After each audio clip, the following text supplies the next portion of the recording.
आप कितने भी लोगों को इकट्ठा कर लें, जब लोग स्वेच्छा से नहीं आ रहे हैं तो उसका फर्क तो कुछ पड़ना नहीं है। प्रधानमंत्री आकर तो वही बात कह रहे हैं कि हमने बिहार के लोगों के लिए अनाज की व्यवस्था कर दी, बिहार के श्रमिकों को गुजरात जाने के लिए ट्रेन की व्यवस्था कर दी।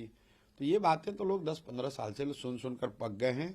आज समय है मोदी जी से पूछने का कि मोदी जी ये बताएं कि 15 साल में फैक्ट्री बिहार के बजाय गुजरात में ही क्यों लगती है, बिहार में क्यों नहीं लगती है। हम कह रहे हैं कि नीतीश कुमार मानसिक तौर पर स्वस्थ नहीं है, और अगर झूठ बोल रहे हैं, गलत बोल रहे हैं, तो आप हम पर मानहानि का मुकदमा कर दीजिए, केस कर दीजिए। आज पटना के पॉस इलाके में मंत्रियों के घर के सामने, नेता प्रतिपक्ष के घर के सामने गोलीबारी सुबह में हुई है, क्या कहेंगे इस पे आप?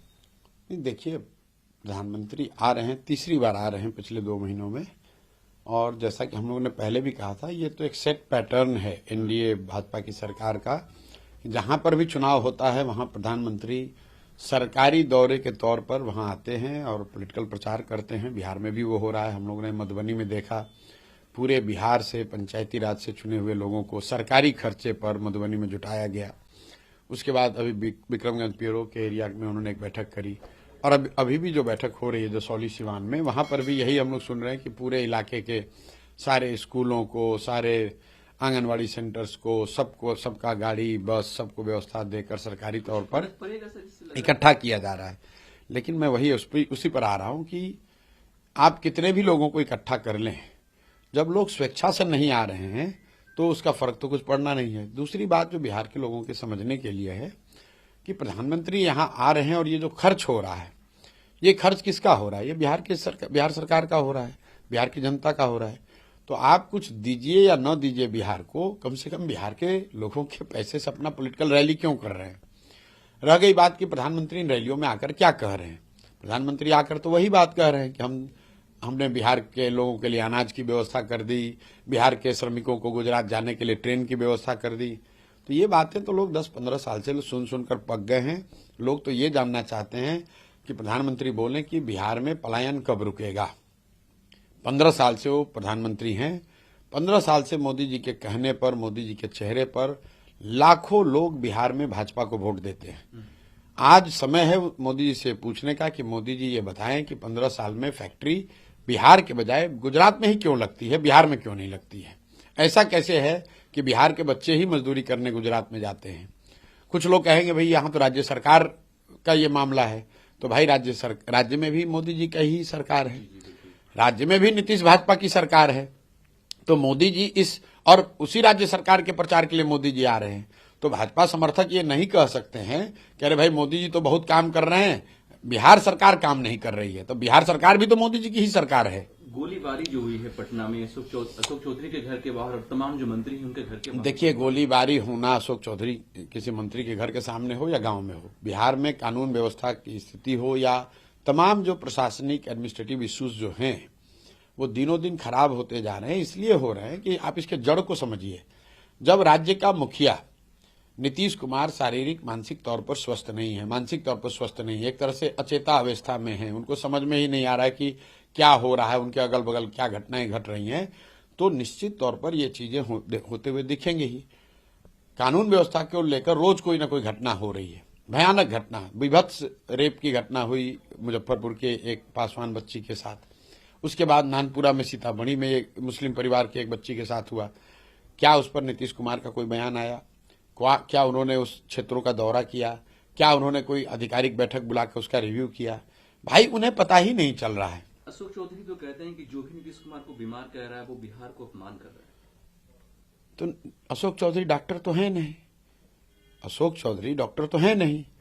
हम कह रहे हैं कि नीतीश कुमार मानसिक तौर पर स्वस्थ नहीं है, और अगर झूठ बोल रहे हैं, गलत बोल रहे हैं, तो आप हम पर मानहानि का मुकदमा कर दीजिए, केस कर दीजिए। डॉक्टरों का पैनल बैठाकर बता दीजिए कि नहीं भाई, प्रशांत किशोर गुमराह कर रहे हैं, नीतीश कुमार मानसिक तौर पर पूरी तरीके से स्वस्थ हैं, प्रशांत किशोर ऐसा गलत बात बोल रहे हैं। ये तो किसी ने रोका नहीं है। सरकार डॉक्टरों का एक पैनल बना दे, जांच करके बता दे कि नीतीश कुमार मानसिक तौर पर पूरी तरीके से स्वस्थ हैं। उससे नहीं होता है भाई, कोर्ट में चले जाओ कि ये प्रशांत किशोर जनता को गुमराह कर रहे हैं, हम पर केस करा दें, वो लोग मानहानि कर दें। मान लीजिए कि हमने बात कही अशोक चौधरी के बारे में कि ऐसा सामान्य लोगों के बीच में चर्चा है कि अपने बेटी के लिए इन्होंने पैसे देकर टिकट खरीदे, ऐसा मैंने कहा। अशोक चौधरी ने कहा ये गलत है, मैं प्रशांत किशोर पर मानहानि का मुकदमा करूंगा। जाके मुकदमा किए है, देखा जाएगा क्या होता है, वो तो कानून फैसला करेगा। उसी तरीके से अगर हम कह रहे हैं कि नीतीश कुमार मानसिक तौर पर स्वस्थ नहीं हैं, अगर आपको लगता है कि गलत है तो जाके मानहानि का मुकदमा कर दीजिए, थाने में केस कर दीजिए, डॉक्टरों का पैनल बुलाकर सर्टिफिकेट जारी करा दीजिए। सच्चाई ये है कि आप ये नहीं कर सकते हैं क्योंकि नीतीश कुमार सही में मानसिक तौर पर स्वस्थ नहीं है। उनको पता नहीं चल रहा है कि उनके इर्द गिर्द उनकी सरकार में क्या कुछ हो रहा है। तेजस्वी यादव ने एनडीए का एक और नाम दिया है, नेशनल दामाद आयोग, जिसका संचालन करने, जिसका स्वागत करने प्राइम मिनिस्टर मोदी बिहार आ रहे हैं। और देखिए, मोदी इतने प्रोमिसेस बिहार में किए हैं, उनको शर्म आनी चाहिए बिहार में आने से। देखिए, तेजस्वी यादव क्या कहते हैं, खासकर परिवारवाद के मुद्दे पर, कम से कम लॉ एंड ऑर्डर, परिवारवाद और भ्रष्टाचार, इन 3 मुद्दों पर तेजस्वी यादव या राजद के लोगों को शर्म करनी चाहिए, नहीं बात करनी चाहिए। जिस परिवार का एनडीए गलत कर रही है, भाजपा गलत कर रहे हैं, भाजपा वाले, जदयू वाले तो बिल्कुल ठीक है, वो इसलिए कर रहे हैं जो मैंने आपको बताया। तेजस्वी यादव तो उस परिवार से आते हैं जिस परिवार का 1-2 नहीं 6-7 लोग राजनीति में है। कोई एमएलए है, कोई एमपी बनने का प्रयास किया, कोई किसी दूसरे संगठनात्मक संगठन के जगह पर है।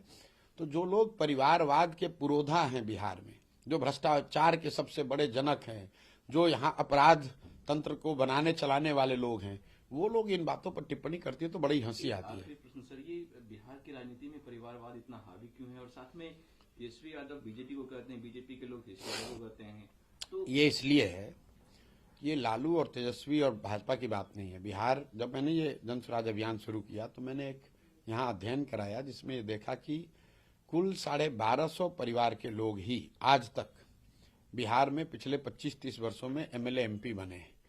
आप चाहे किसी भी दल के हों, किसी वर्ग के, किसी जाति के हों, कुल 1250 परिवार के लोग ही बिहार में पिछले 30-35 साल में एमपी एमएलए बने हैं। लोग जैसे समझते हैं कि भाजपा परिवारवाद पार्टी नहीं है, तो मान लीजिए कि उन्हीं का एग्जाम्पल ले लीजिए। लालू की पार्टी में परिवारवाद है तो सब जानता है। आप भाजपा को ले लीजिए, भाजपा के उप मुख्यमंत्री सम्राट चौधरी, इनके पिताजी शकुनी चौधरी, कांग्रेस की जब यहाँ राज होता था तो उसमें विधायक और मंत्री थे। फिर जब लालू जी का राज आया तो उसमें भी विधायक मंत्री बने। फिर जब नीतीश जी का राज आया तो उसमें भी विधायक मंत्री बने। मांझी जी जब मुख्यमंत्री बने तो उसमें भी विधायक मंत्री थे। और आज जब भाजपा की बढ़त थोड़ी दिखी पिछले 5-10 वर्षों में, तो भाजपा को भी कोई दूसरा कुशवाहा नेता नहीं मिला, उनको भी शकुनी चौधरी का लड़का ही मिला। तो ये हर विधानसभा क्षेत्र में, हर लोकसभा क्षेत्र में बिहार में आप देखेंगे 4-5 परिवार हैं, वही घूम फिर के वही किसी न किसी दल से लड़ते हैं, वही जीतते हारते हैं। उसी को तोड़ने के लिए तो जनसुराज जैसी व्यवस्था बनाई जा रही है।